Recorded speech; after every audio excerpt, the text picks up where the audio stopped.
Brasil e música. Essa relação é mais profunda do que você possa imaginar. Por isso eu te convido para essa jornada. Uma jornada pelas cenas que constroem a identidade musical de um país. Começa agora o Entre Cenas. E o nosso primeiro destino é a cidade que nunca para.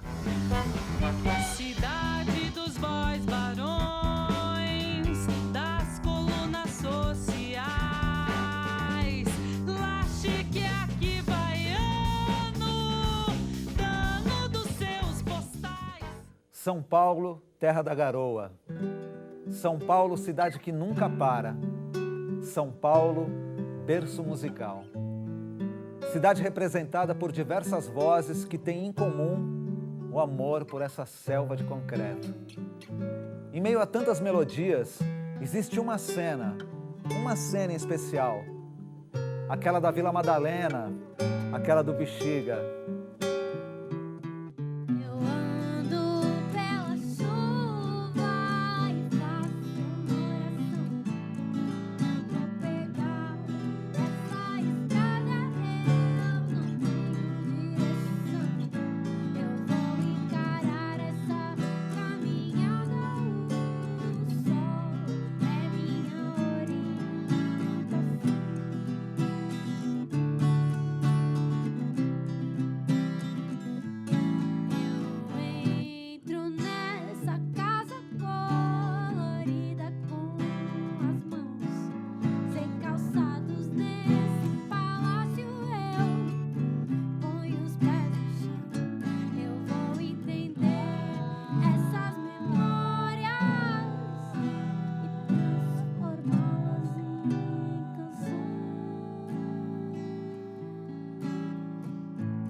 Chegada, nem partida, nem roteiro pra cumprir. Eu tento ser o movimento do caminho que eu segui. Por isso eu calo firme ao meu passo pra não cair.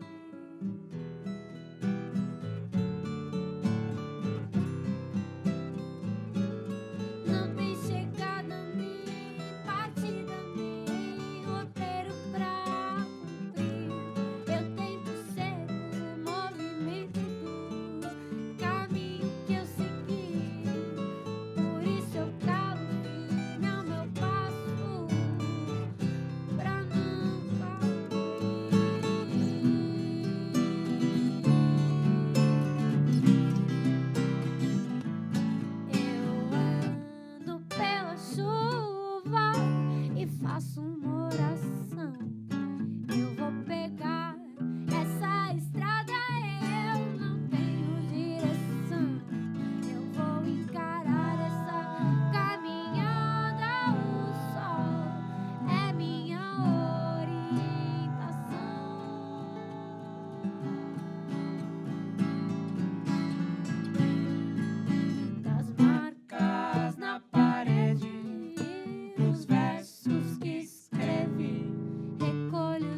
Espaço de produção e criação cultural, construção de alianças, práticas musicais que coexistem, relação entre música e cidade, formação de identidade.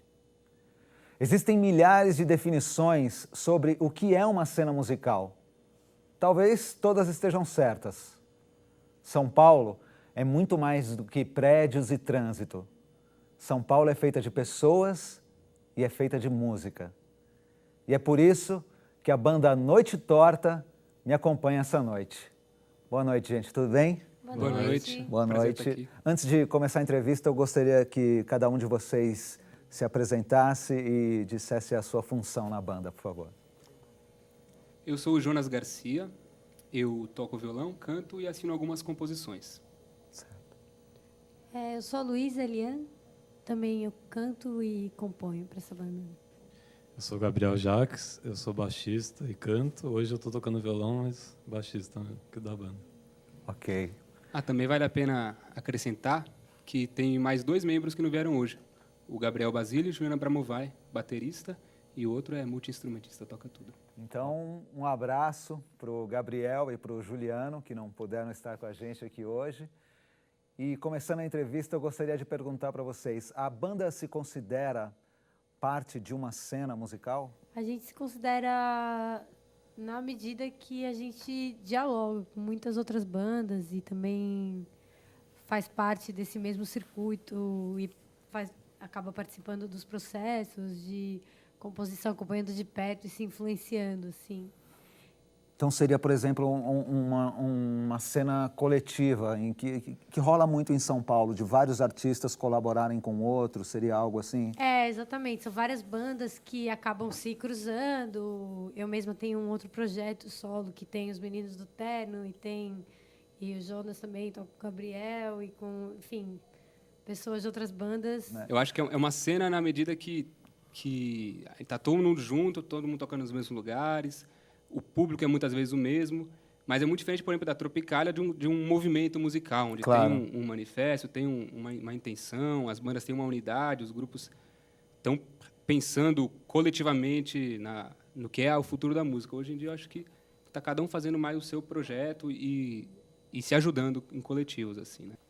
E a importância dessa cena na história da música brasileira, qual vocês acham que é? Eu acho que é representativo do momento que a gente vive, assim, não só essa cena, mas todas as cenas, o momento que a gente vive de talvez a música não seguir mais aquela ideia de uma linha evolutiva, de um artista que leva ao outro, né? E uma só mídia, mas como a mídia é muito mais difundida hoje em dia, se formam vários pequenos nichos, pequenas cenas que têm públicos pequenos, assim. Nem sempre o artista consegue sair dessa cena, né, explodir essa cena, mas ao mesmo tempo todo mundo está sendo escutado, todo mundo está encontrando o seu público de certa maneira, né? E o que difere, para vocês, na opinião de vocês, o que difere a música paulista do restante da música produzida no Brasil? Tem na música paulista uma certa falta de raiz, assim. E também uma raiz que vem dessa certa falta de raiz, mas Certo. só que não é uma música que está tão ligada a uma tradição, a gente desde sempre teve referências, não como Nova York, mas só que mais do que o resto do Brasil, assim, referências que vieram do mundo inteiro e acesso a essas referências. Com a internet isso ainda fica ainda maior. Assim. Você fala da Bahia, às vezes, por exemplo, já vem o axé na cabeça. Você fala de Pernambuco, vem o frevo. São Paulo não é isso, né? São Paulo, geralmente, acho que especialmente essa mistura de vários estilos é que talvez faça. Tem o pessoal da diferença. Bahia, tem o pessoal de Pernambuco. Então todo mundo vem para cá e acaba fazendo o seu som com um pouquinho de São Paulo neles, né? Exatamente. Não que o pessoal não tenha um acesso em outros lugares também, mas acho que em São Paulo a gente tem esse desapego de acabar tendo que seguir menos uma tradição, de vez em quando até dá uma certa solidão nisso, né? Um isolamento, tem a parte boa e a parte ruim disso tudo. Mas ao mesmo tempo dá uma liberdade também, né? Isso é legal e é bom também que todo mundo venha, a gente conhece muita coisa assim pessoalmente. Eu acho ótimo que essa mistura toda acaba gerando muita música boa, não é verdade? Eu acho que a música, por concentrar tantas influências diferentes, ela fica bem nervosa, às vezes bem pulsante, enfim. Uma música bem no ritmo de São Paulo, que é uma cidade que vai muito rápido. Bom, uma verdade seja dita. Uma cidade pode influenciar a música e uma música pode influenciar a cidade. Esse é o lema que guia o começo da nossa jornada. E ela começa daqui a pouco.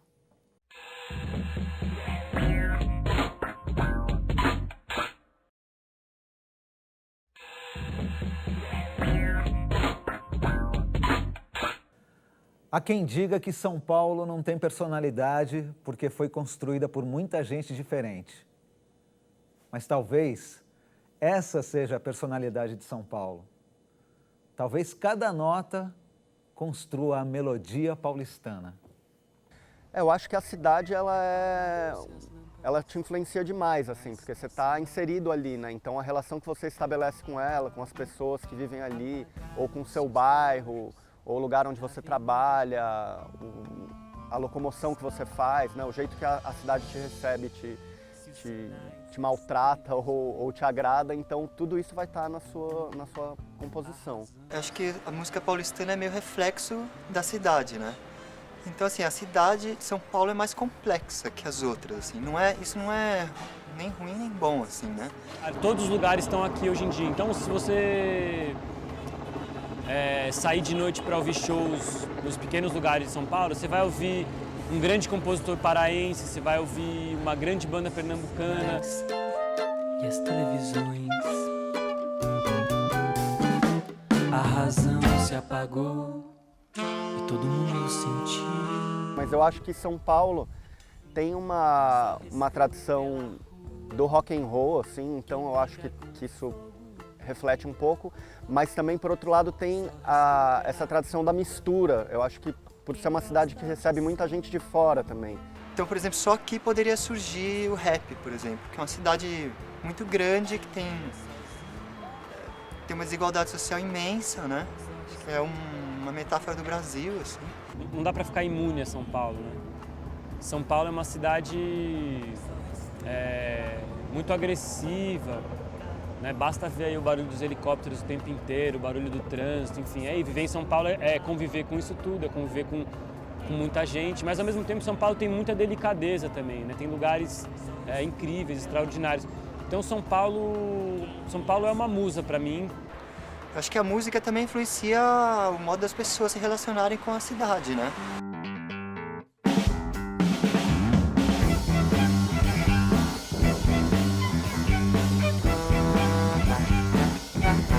Teve uma época que teve uma explosão de música eletrônica, né?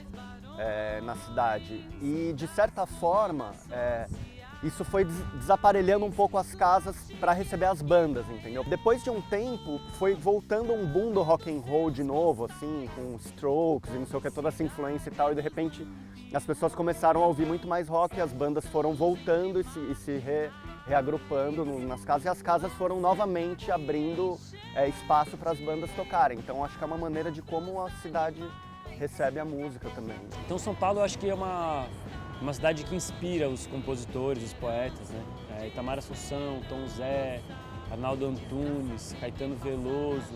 E é legal porque não é uma cidade que inspira pela beleza, assim, né? São Paulo. Pelo contrário, assim, inspira por aquilo que ela tem de mais contraditório. Então é uma cidade apaixonante.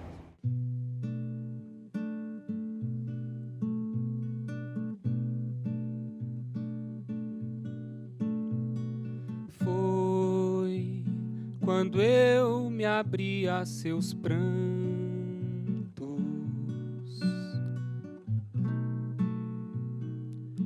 que me sorriu tão longe,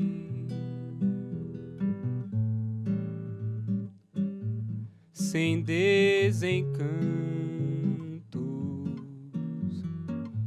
mas se o que te aflige me esconde,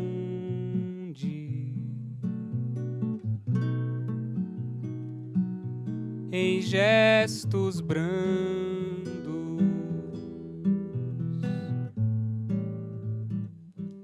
não me me venha perto,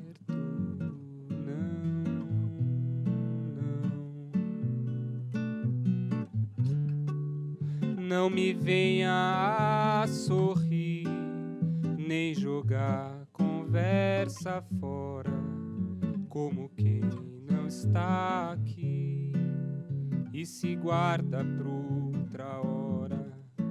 Não me dê só a metade que me chama a mergulhar em seus olhos sem verdades. Não me canso de afundar.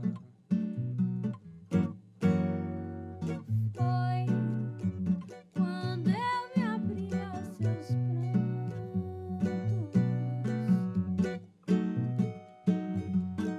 que me sorriu tão longe,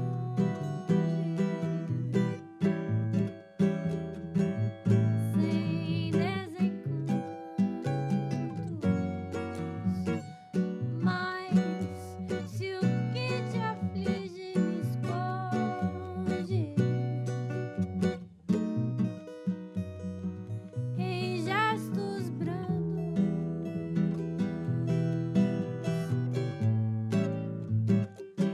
não me venha perto, não,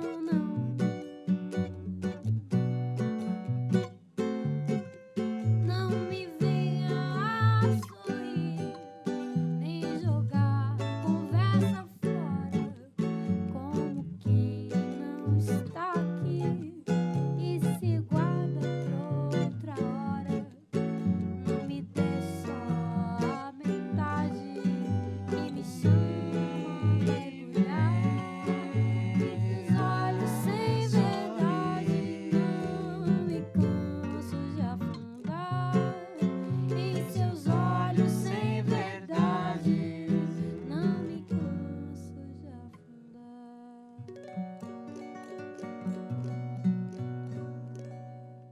A música se torna parte da história não quando ela é criada, mas quando ela é ouvida. A Noite Paulistana cria arranjos, cria laços. Acho que a produção cultural está maior do que os lugares em que essa produção pode desaguar. Tanto que é isso, o Puxadinho é super novo. É um lugar que tem pouco tempo de existência. Já virou um lugar em que todo mundo pode mostrar seus trabalhos e tal. Primeiro que assim, a gente está no processo, né? Eu acho que o que deu certo no Puxadinho foi a questão das bandas abraçarem o lugar. Eu me lembro eu pulava a janelinha que tinha aqui, ficava sentado na escada olhando como eu ia convencer uma banda a tocar num espaço tão pequeno. Se você olhasse os lugares que tem para tocar em São Paulo 5 anos atrás e agora, mudou muito. Tipo, o Estúdio SP fechou, Berlim fechou, e foram abrindo essas casas menorzinhas, sabe? Então eu não vejo motivo pra ficar com ela, você ou ninguém, pois sozinho eu vou muito bem. Tinha uma sócia que era a Manuela Wright, e a gente vendia shows e produzia alguns eventos multiculturais em vários espaços. E de repente eu vi que dava para ter um espaço próprio, uma sede e tudo, daí a Manuela abriu a produtora dela, que chamou Irapuru, e eu fiquei sozinho com a produção do Mundo Pensante. É diferente, o Mundo Pensante, o Puxadinho, o Sem Raleria, Casa de Francisca, elas têm uma linha de tocar à noite, que é uma coisa que agrega com os artistas, com as bandas, com as festas, com os DJs. E isso também é uma coisa nova na cidade. O Puxadinho acho que virou um lugar também onde as bandas não vêm só para se apresentar, os artistas vêm aqui para se divertir também, para assistir o show do amigo e tal. É normal, né? Assisto vários shows aqui, frequento a casa, né? Então, tipo, é uma coisa de você também tocar e frequentar os espaços que você toca, né? Isso tem acontecido muito. Passarinho não bebe.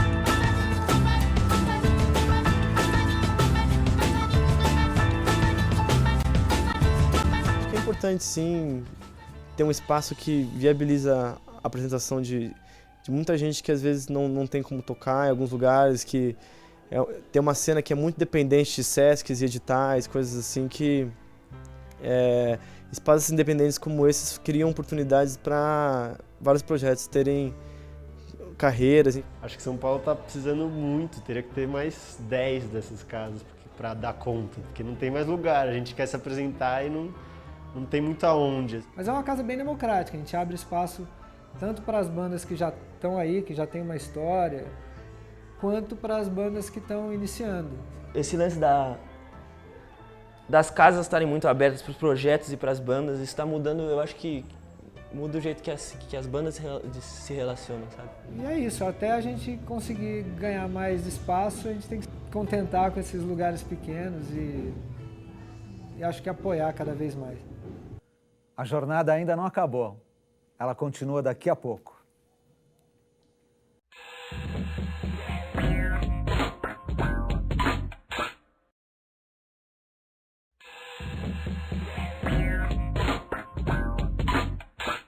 A música não é momento, é história. Ela pode ser inspiração, mas também precisa ser transpiração e muito trabalho duro. Cada dia é uma nota diferente. Todo mundo é muito carente de um espaço que possa usar para criar, que possa usar para experimentar, que possa usar para fazer seu trabalho, tudo, mesmo os meios de gravação, de fazer sua própria coisa estando bem mais baratos, ainda é uma grana.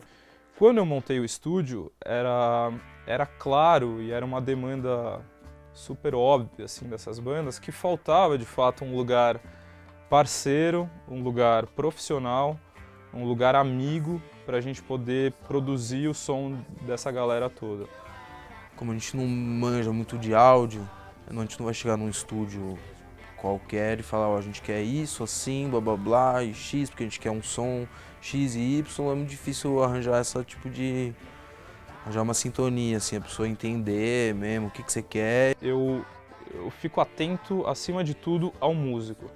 Então, o que ele está me pedindo, o que ele está querendo, acima do que eu quero ouvir exatamente.